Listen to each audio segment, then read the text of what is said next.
Alright, Assalamualaikum warahmatullahi wabarakatuh and morning guys. Okay, khabar semua. Jadi saya tak nak panjangkan masa lagi, so kita teruskan dengan synthetic polymers.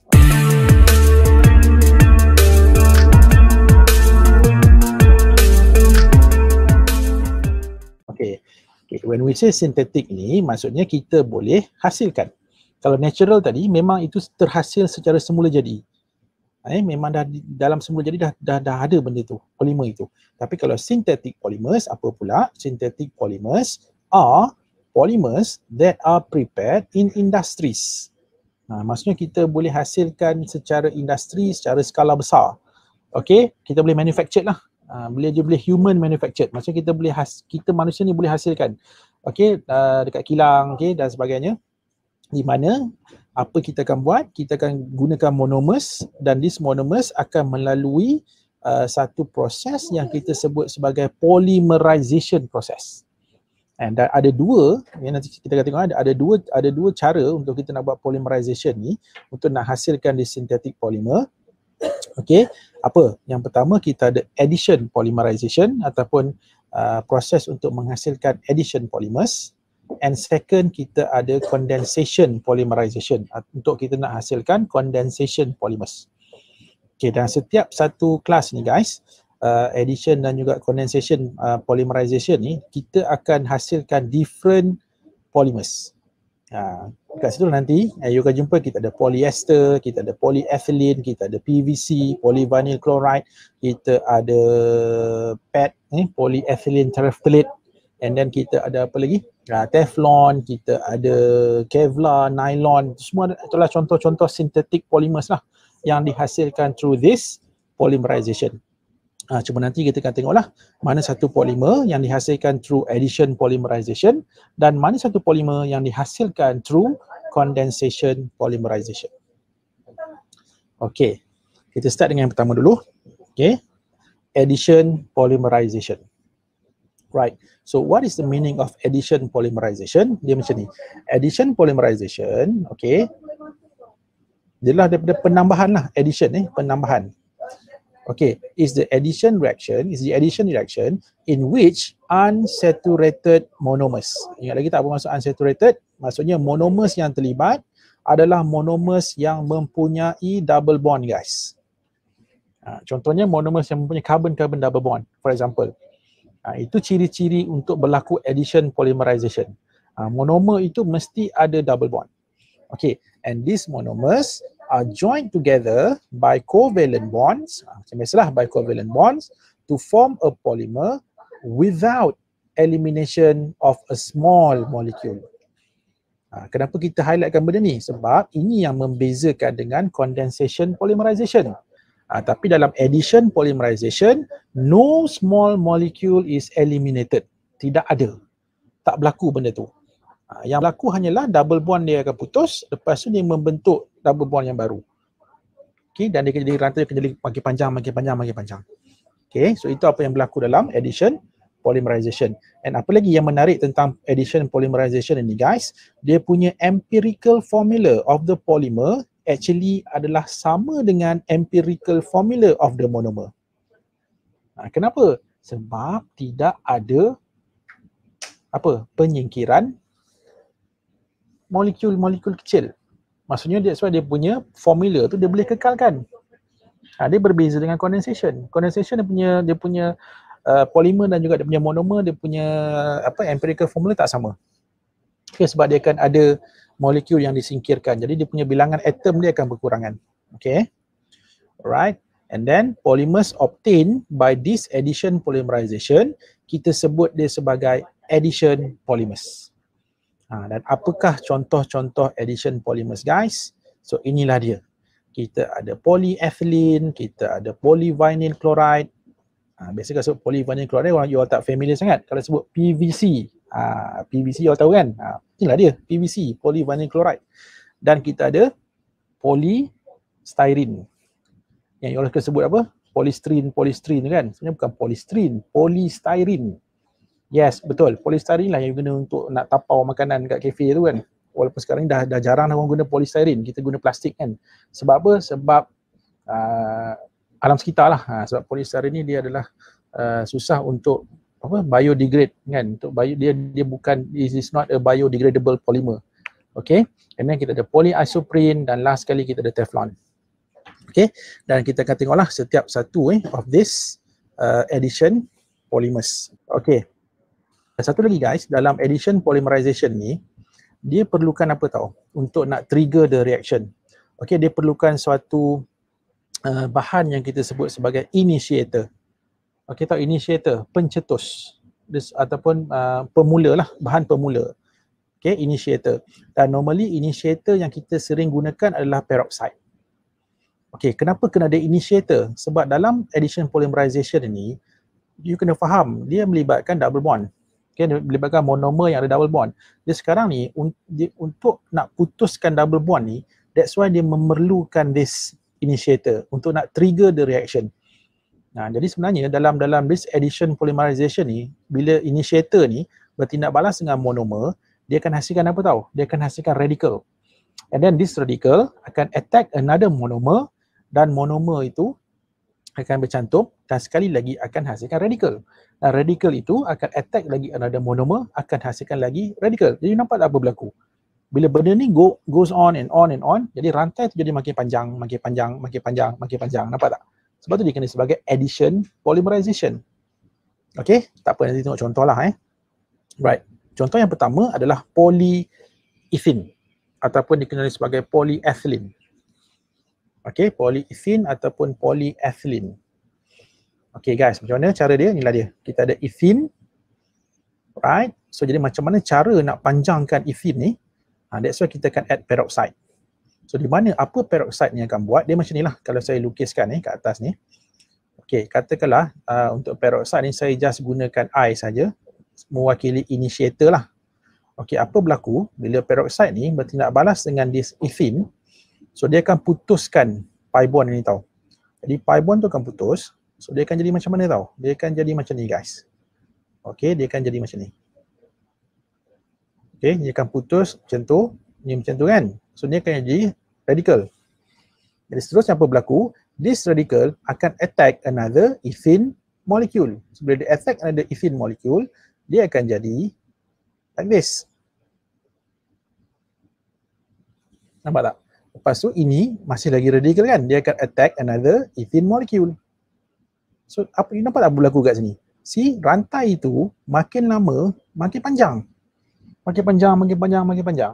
Sebab tu dia memerlukan initiator. Kalau tak ada initiator, dia tak akan hasilkan radical. Bila tak ada radical yang terhasil, double bond ni takkan putus.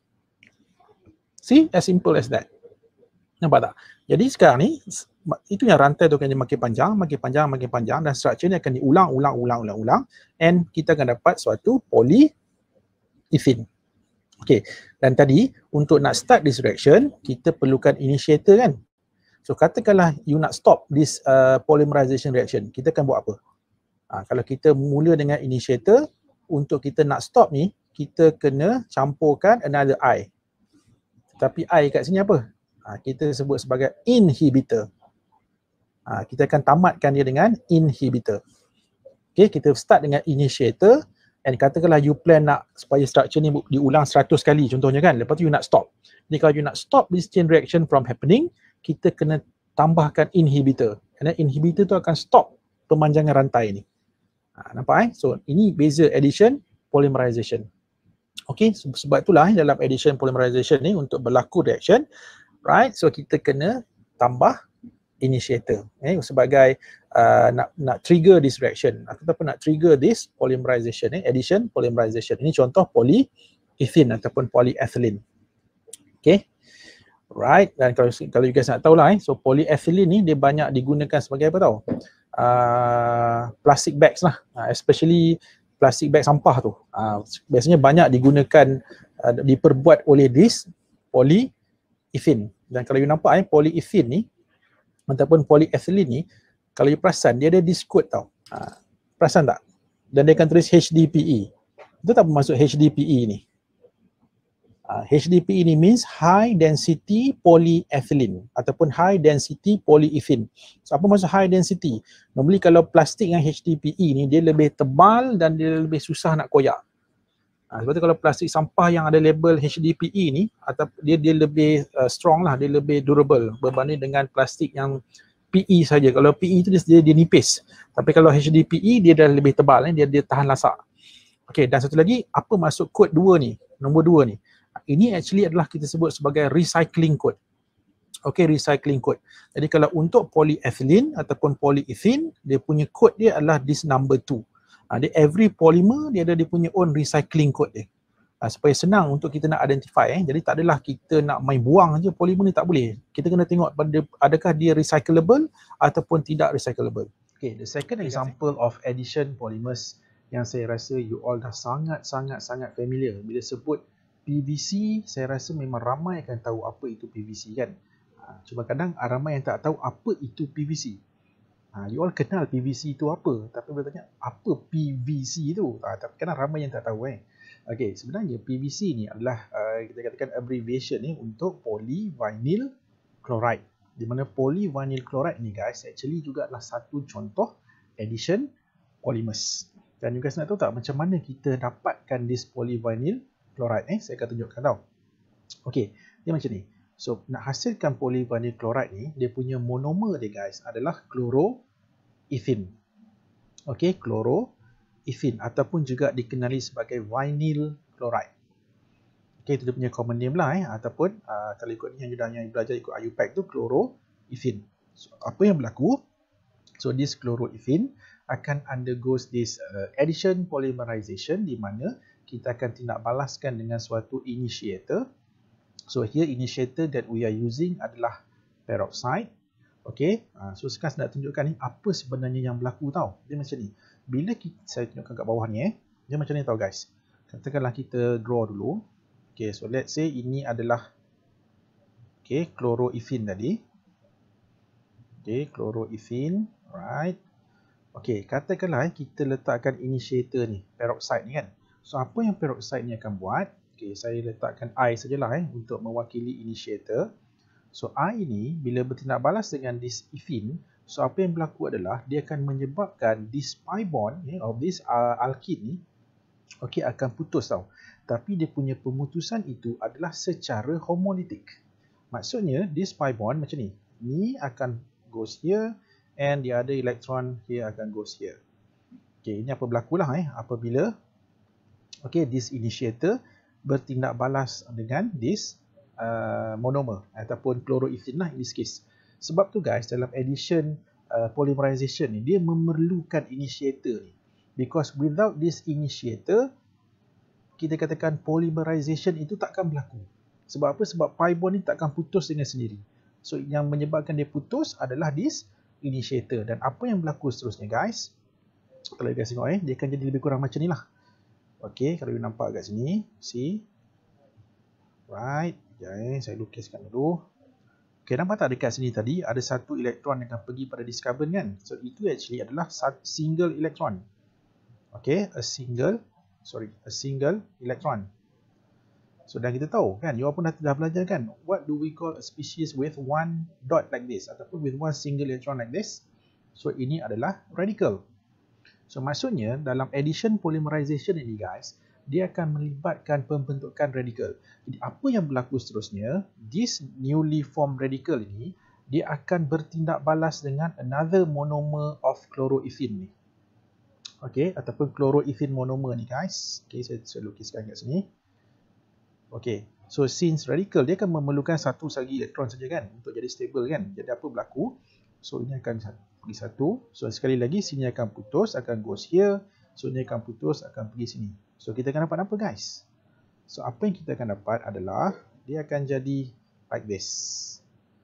Saya rasa you boleh nampak lah dia punya trend ni kan. So you akan dapat dia akan jadi macam ni. Okay. And then here. And sekali lagi apa yang you nampak?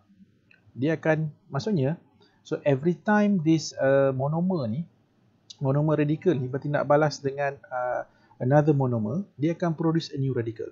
So apa berlaku kalau you tengok dekat sini, makin lama dia start macam tu tau, dia punya rantai tu dia akan makin panjang.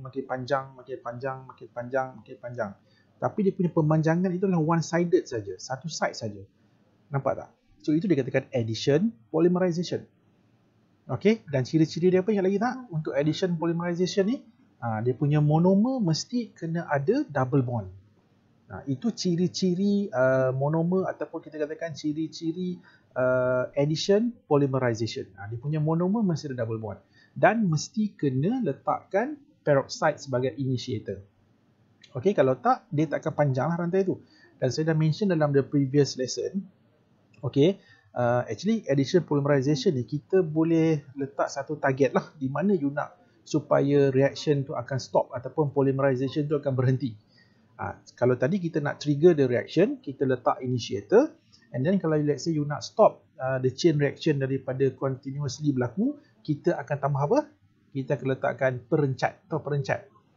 Okay, in English we call it as inhibitor.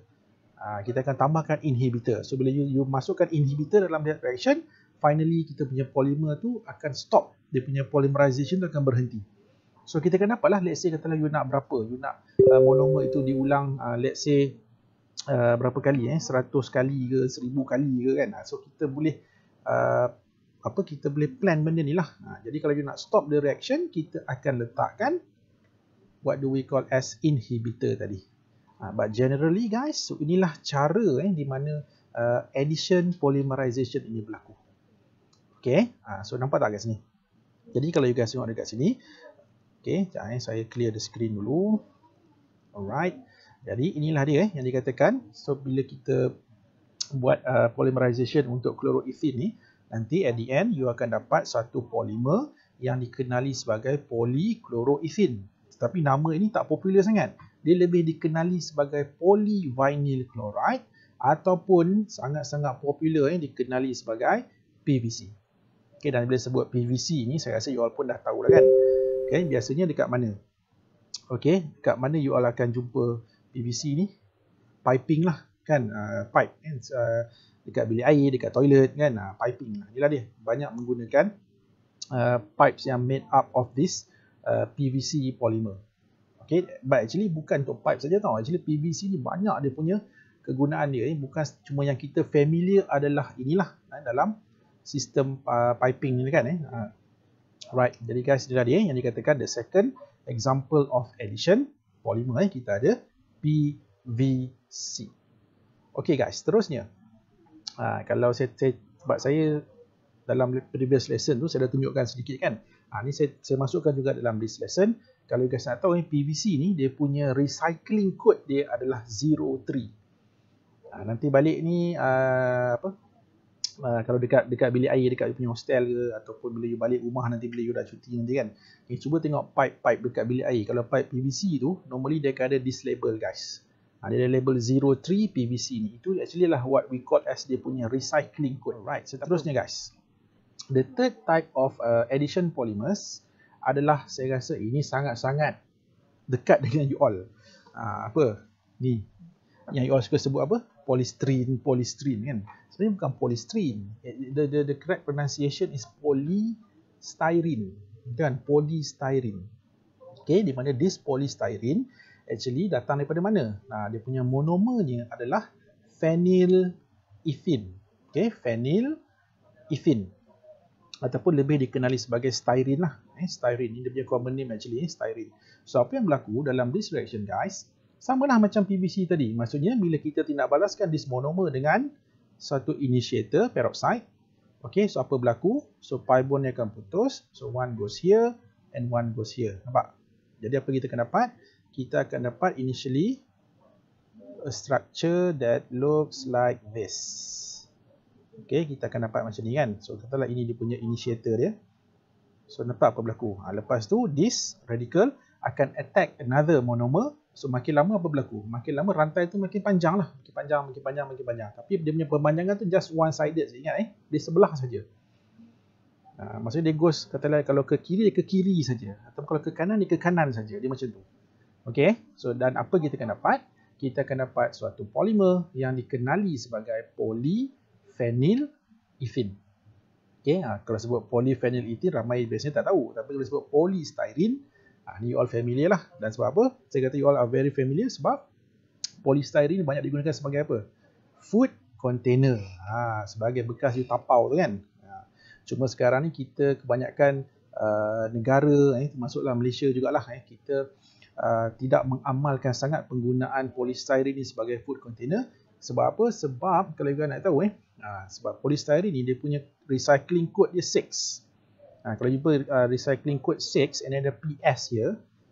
PS bukan PlayStation ni.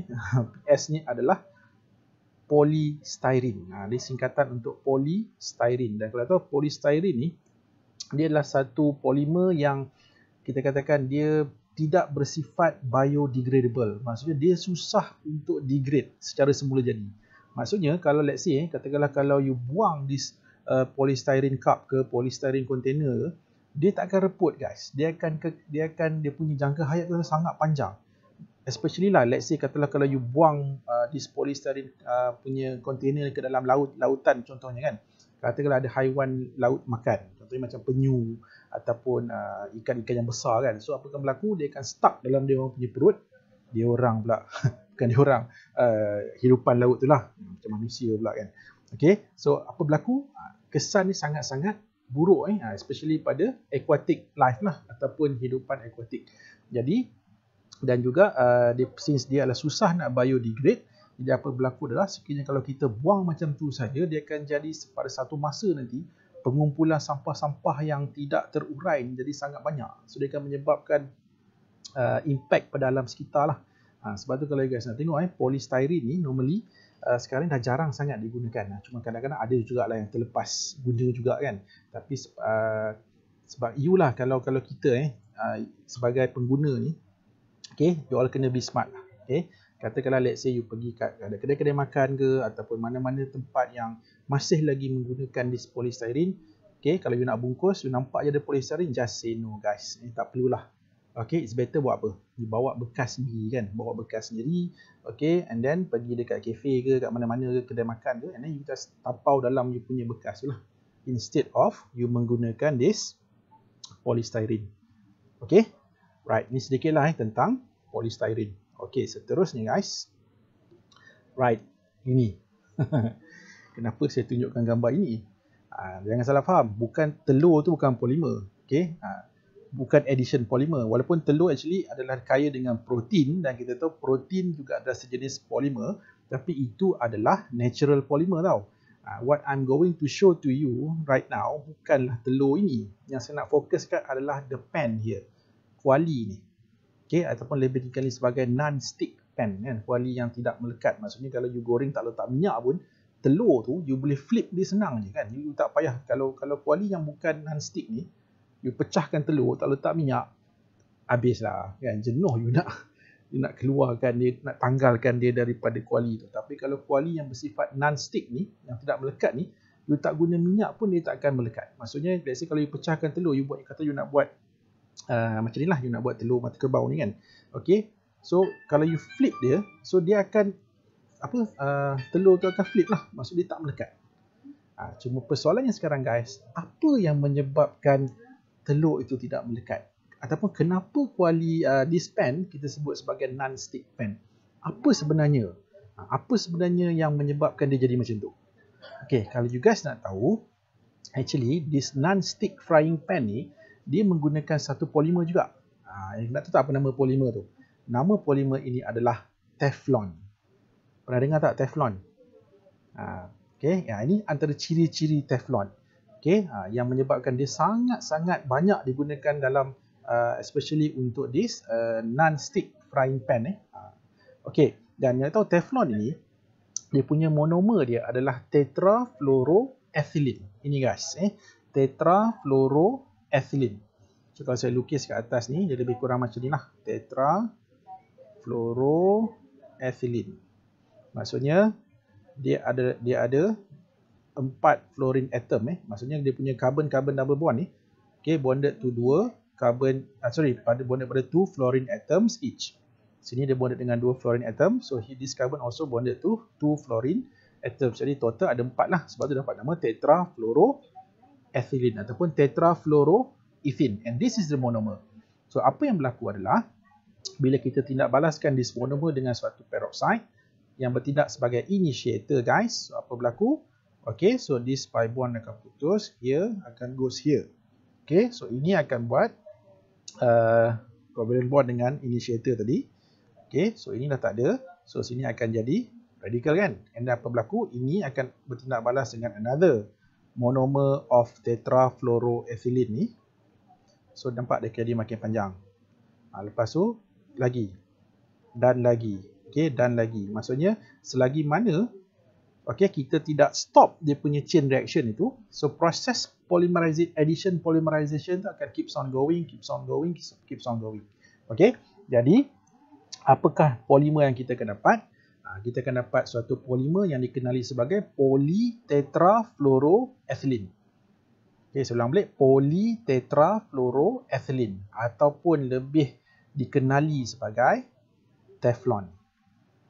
Okay, dan ciri-ciri Teflon, kenapa dia sangat popular yang tadilah. Dia adalah suatu polimer yang kita katakan bersifat non-stick lah. Maksudnya that's why dia banyak digunakan sebagai komponen dalam non-stick frying pan. Okay guys, boleh? Right. Okay, dalam kita cerita pasal Teflon ni, suka saya nak tunjukkan pada you all sesuatu. Okay, you guys familiar tak dengan this brand? Tefal. Mungkinlah, ni bukan nak promote produk, jangan salah faham. Okay, saya nak cerita apa di sebalik Tefal ini. Okay, mungkinlah some of you mungkin dekat rumah, okay, you ada produk-produk Tefal ni lah, ataupun kat rumah you ada frying pan ni, yang Tefal punya frying pan tu kan. Tapi sebenarnya Tefal ni dia bukan menghasilkan frying pan saja, non-stick frying pan, dia banyak sebenarnya, even iron, okay, iron setrika tu, juga Tefal pun ada juga buat keluar this dia punya produk iron produk tu, okay, setrika okay, guys tahu Tefal ni actually adalah satu company yang berasal daripada French lah, daripada French, dan dia sangat dikenali sebagai satu company yang menghasilkan cookware. Okay, in fact guys, dia adalah the world's largest manufacturer of cookware. Peralatan memasak dia yang paling besar kat dunia ni. Bila kalau kita sebut Tefal ni, normally kalau disebut Tefal, mesti orang akan ingat dengan peralatan memasak lah. Okay. Jadi you guys tahu tak? Perkataan Tefal tu, okay, T-E-F-A-L, actually adalah gabungan two words. The combination of two words. Apa? Tefal tu actually datang daripada Teflon and aluminium. Teflon dan aluminium. Jadi maksud dia apa? Maksudnya produk-produk Tefal ni dia menggunakan this Teflon polymer. So itulah datangnya nama Tefal tu, T-E-F tu kan, Teflon, datang daripada perkataan Teflon yang kita bincang tadi itulah, Teflon. Di mana dia campurkan dengan aluminium. Okey, dan of course, normally bila disebut Tefal ni, semua orang mesti akan kaitkan dengan apa? Non-stick cookware. Maksudnya peralatan memasak yang tidak melekat. Dan dia sangat-sangat popular. Why? Because non-stick frying pan ni, maksudnya kita kalau masak, kita tak perlu menggunakan minyak ataupun lemak yang banyak lah. Okay, tak perlu. Kadang-kadang bukan sikit, kadang tak perlu guna pun. So maksudnya dia lebih digemari untuk kesihatan lah. Maksudnya kita boleh kurangkan consumption of fats dan juga oils. Maksudnya bila you memasak tu, selalu bila kita sebut kalau kita nak menggoreng contohnya kan, you nak fry something, biasanya kita akan letak minyak kan. Tetapi kalau you menggunakan this product yang non-stick cookware ni, contohnya macam non-stick frying pan for example, macam ni. Okay, maksudnya you tak perlu letak minyak pun, maksudnya makanan itu tidak akan melekat dekat pan tu.